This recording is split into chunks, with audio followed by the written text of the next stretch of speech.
Hi, and welcome to Professional RESTful API Design using Flask. My name is Jorge Escobar, and I'll be your instructor in this new exciting course where we're going to explore how to build efficient and professionally designed API services for anything that you need an API for. It can be to power a platform that you want other people to be kind of like interacting with, or you want to have people to consume that via a mobile application, which is a very common use case for APIs today. So let's get started. So what does API mean? So API stands for Application Programming Interface, and it's a set of routines, protocols, and tools for building interactions between clients and servers. And what this means is that you're creating a layer of communication between your application, your platform, and something out there that's consuming the data and interacting with it. As a matter of fact, you can have an API that's read-only, where you're only giving, let's say, weather information for people wanting to get weather for their specific locations, or you can do like a read-write API where you have a social application where you're creating users and you're reading and writing posts and things like that. So it's always this concept of having two separated entities, a client and a server, that are talking through this layer, through this specification or specified way of communication that's called an API. So what is REST? REST stands for representational state transfer. And it's networked hypermedia architectural style typified by the web, which means that, let's say you have an API can have any form, but when you say a RESTful API, the connotation there is that you're using web style approaches to be able to serve that content, to be able to interact with those clients. And we're going to see a little bit of more information about that. But the key thing here is that you think about the objects or the data that you're returning as if they were web pages with some metadata for like next and previous page and things like that. And also you need to think about the way that you interact, the client interacts with your platform is using HTTP verbs. So get, post, which we've seen in other Flask courses, and then we have others like put and delete, which are not so common unless you're starting to work on APIs. So let's take a look at what the 6 constraints for an RESTful API look like. So you have to have a uniform interface. It has to be stateless. It has to be cacheable. It has to conform to the client-server pattern. It has to be a layered system. And optionally, it gives code on demand. So we're going to see each one of these in some detail. The first one, which is uniform interface, I'm going to explain to you in a second lesson, because I think it's the heart of RESTful API. So I want to like go into detail on that one. So we'll go there in a second. So the next one is stateless. So what does stateless mean? It means that the REST requests that you're giving to your platform are basically isolated instances. They don't have a session to go with, or they don't know what happened before or what's going to happen, after. And it doesn't like, you cannot identify those requests by saying, oh, this is user XYZ. Stateless means that every time you do a request, everything that you need to serve or to basically fulfill that request needs to be embedded in that outgoing or incoming request, and then you're going to provide back based on those parameters the data that request is needing or requiring. So this means that every single request is an entity of its own, and it doesn't know anything about future, past, or what's happened so far in terms of the workflow. So that's stateless. Cacheable, that's kind of like you can more or less think about caching, which is, kind of like storing static copies of requests. This is related to that. And what RESTful APIs must conform to is that you must tell the client that's requesting your content if they can cache or not cache the response that you're giving them, so that you can have a more scalable platform. And this is kind of like related to, let's say, if you have thousands of requests, per second, but you could tell the client, for example, let's say I'm requesting John Doe's, profile. That profile is not changing all the time. So you can tell the client when you return back the profile information, hey, you can cache this request or store this request locally for, let's say, a day. So that will reduce the number of requests that you're getting from that client, because maybe another user is requesting the same, John Doe's profile, and you don't have to regenerate and reheat the database and all that. You can let the client decide that they can cache that information. And the way you give this information to the client is basically through the cache control HTTP metadata header. And as you can see in that example, you're saying max h equals 120, which is like seconds. So this means that the request I'm giving you back, or the response I'm giving you back, you can safely store for 2 minutes, and there's not going to be changes in the meantime. So be confident that you don't have to like request this information back within 120 seconds.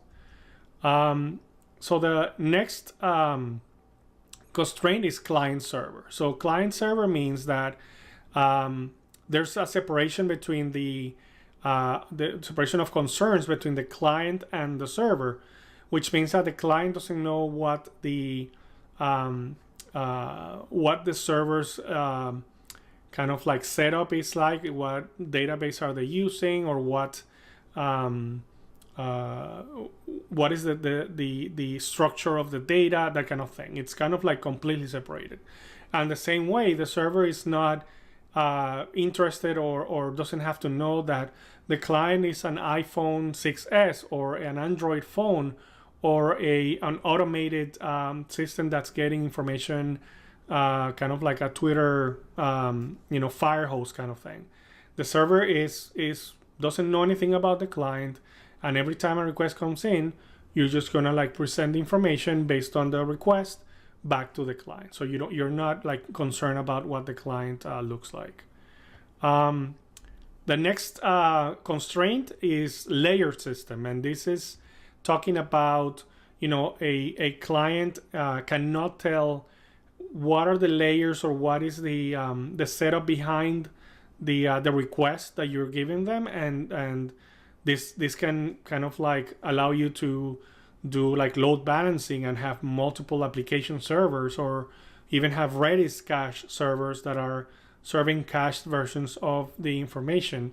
The client doesn't know that. So for example, in this graph, you can see that there's like, the cloud is the internet, and then the black box on the left hand side is a client, and he's kind of like making all the requests to the server. The server is the black box on the right, and then the server has a database that can be like serving those requests, or can be serving those requests through like I said, a Redis cache layer.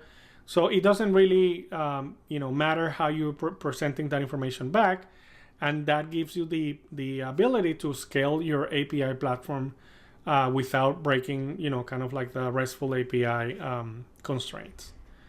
So the last one, and this one is optional, and to be honest, it's not used a lot. It's code on demand. And code on demand is basically, how like before, in the web, like maybe a few years ago, there was like Java applets, and these Java applets were like self-contained little programs that would run in your browser, and it was like maybe a little watch or a clock, or a little game or mini game. So the API, the RESTful API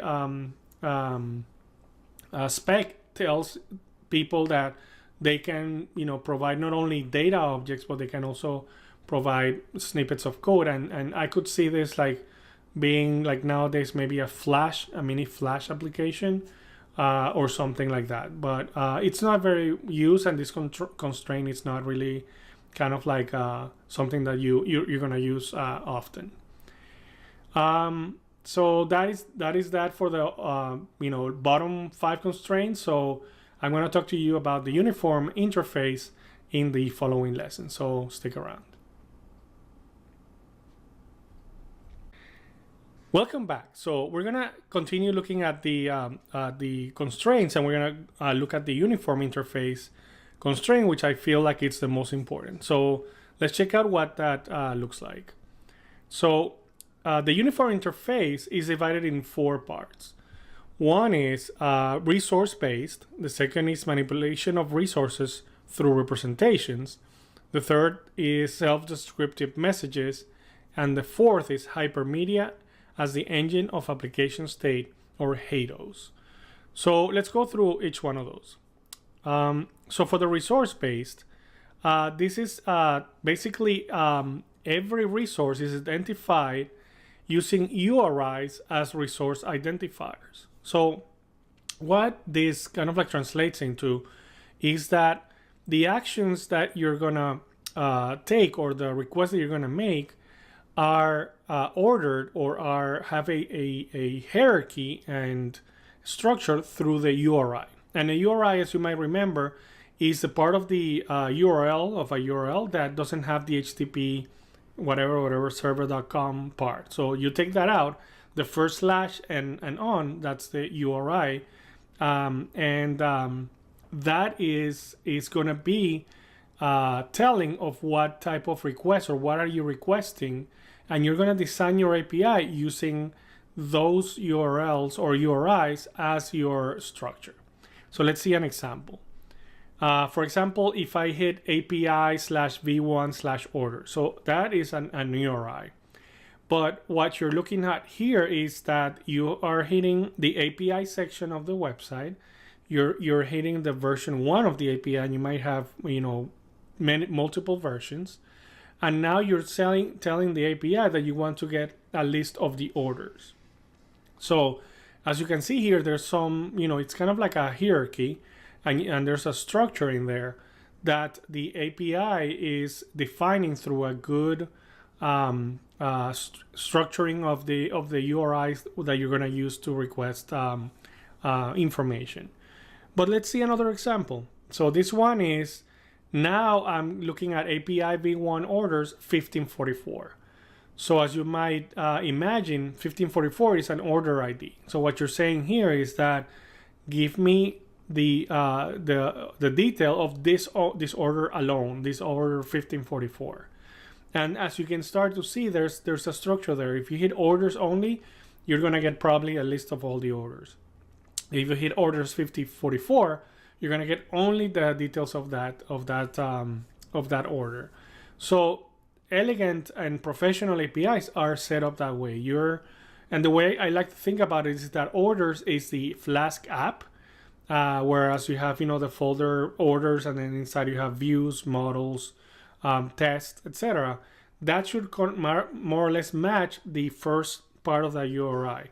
And then the second one is more like an ID, like it's kind of like a view or controller kind of situation where if you're passing that ID, then just return back that ID. So we're gonna see these things in practice when we start working on our API. So the one thing that you need to think also in this constraint, the resource-based constraint, is that the resources that you're sending to the client are separate from the representations or the structure that resource has inside your API. So, for example, when you request orders without